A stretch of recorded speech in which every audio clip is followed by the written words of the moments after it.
What's up, lads? You're the Budget Monk and welcome to a new video. This is the retrospective on the achievement Mehmet's Ambition, which I achieved on very hard difficulty. I'm over the moon with that, guys. I was backseat gamed to success by my stream community, hundreds of people watching me, which made that possible, as I never had access to, the early access content, the patch before other people, so I didn't know fully what I was doing. And shout out to you guys who helped me out. I really appreciate it, giving me advice along the way. So there she is, boys. Mehmet's Ambition, of course, the achievement to acquire all of the territory required to form Rome before the year 1500. Again, this is done completely legitimately, on very hard difficulty. Very, very thrilled with this game. I actually had some of the most fun I've ever had doing an achievement, period. Incredibly fun. Normally I do sandbox type of stuff, play around, do whatever I like. So just to be clear, for people who don't know, the core aylets, which is a mechanic, an aylet, we've introduced in domination with the new Ottoman government type, is allowed. So between yourself and your core aylets, you need to own all of the territory required to form Rome before the year 1500. We could go through the timeline really quickly, and then I'm basically going to give you guys advice. You can see I'm almost focusing entirely on the Eastern Roman Empire before the Western Roman Empire, and that's a little bit as to what I want to talk about. But I'm going to give you guys advice as to how you could achieve this yourself. If I can do it on very hard difficulty, then many of you guys are capable of doing it on regular difficulty, without a doubt. But there's a few things to look out for. Number one, if you royally marriage your aylets, then they take relation slots from you. So you can see Syria takes a relation slot because I have a royal marriage with him. Number two, this is going to be really important in the late game. Turn your favors, which you generate quite quickly, into trust. That is going to reduce liberty desire. So just like an ally, you can turn favors somewhere with the favor mechanic into trust. So throughout the course of the game, you should ideally have trust with every single one of your aylets, just one by one. Do it meticulously, because liberty desire is a serious issue as you get late into the game if you're abusing the aylets, which I recommend doing. That's the way to do it. It's a really, really bad issue, and trust dramatically reduces liberty desire. So thirdly, the last major tip that I have for you guys is, in terms of managing aggressive expansion, the way that you should approach it, in my view, this is what happens, right? When you take Byzantium and Epirus, at that point, let's say we went into Serbia, that gives you the mission claims to go into Serbia, you will literally have Europeans coalitioning you. And if you are taking Jandar, Karaman, you're building up AE with certain nations out east, and then you go to war against the Mamelukes, which emboldens the coalition, you're already going to have, literally, from a European perspective, Epirus, Byzantium, Serbia, and you're done. You've got Italian nations, powerful nations coalitioning you. It's so bad. So very much have a Eastern Roman Empire approach, just like I did, where you should be going really hard against Muslims. And what I found is by allying certain Muslims on the border of territory that I do not need, like a jam, and being able to just simply improve relations with them as they like us more than the Europeans do. And of course, by juggling truces and so on, I was able to keep the Easterners completely out of the coalition. And when I transitioned over to European focus, I was able to actually recover my AE with Muslims entirely. So it's common knowledge that dealing with the Sunnis, the Muslims, is much easier in terms of AE, and I recommend doing almost an entire Eastern focus.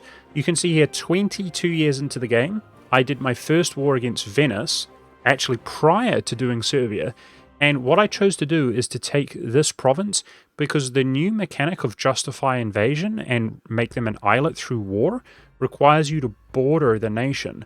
So by taking this, which of course Venice begins with, I was able to prep the Pope, and you can see here by that border there that I actually ended up taking this from Aragon. When I took Ragusa, I took Nice from Savoy, non-co-belligerent, because this allows you to border Provence, Savoy themselves.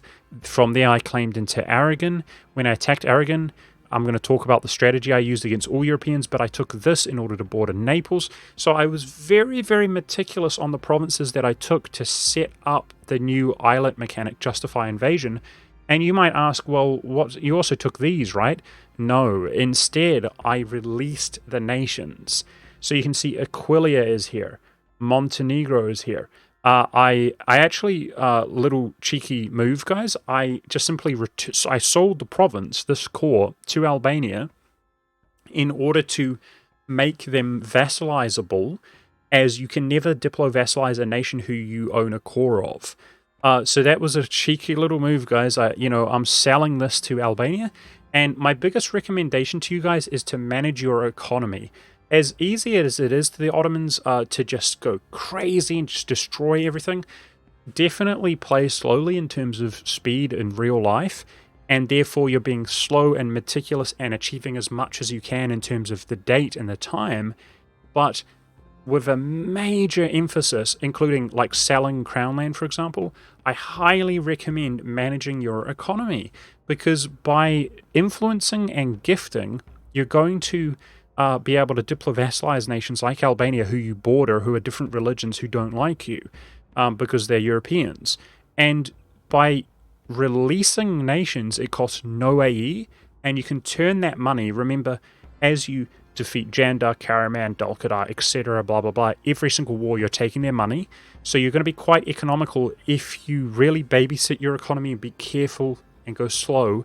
You're going to be quite affluent, and you can spend that money gifting and influencing to diplo-vassalize the nations that you release through the wars and then turn them into islets.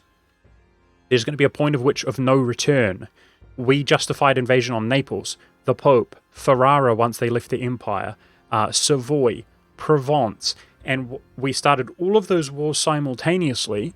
And once we had done that, you have to understand at that point, pretty much, you can see those mass peace deals, all of the Europeans, and I mean all of them, are going to want to coalition you at that stage. So there's a point of no return. Say that we release nations from one of these tags, right? And then we pieced out the others, we're going to have negative 200 aggressive expansion, and you're never going to diplo-vassalize them anymore. So towards the final homeward stretch, the only islets that you're going to be doing are going to be from actually taking land, such as Leon from Castile, and then releasing a tag like you would a traditional vassal. But for me, the way you should do it is fully focus Muslims, and then release nations from Europeans while very strategically taking the odd province to set up the Justify Invasion new mechanic, and then start many, many wars justifying invasion on many, many different nations, as many as you can, piecing them out simultaneously.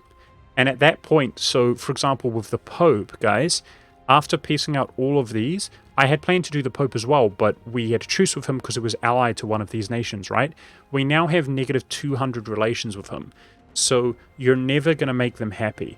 The one who was the last islet that I made was Savoy, and you can see, even though it was like 30 years ago, he is still extremely frustrated, and we were barely able to keep him happy in terms of liberty desire.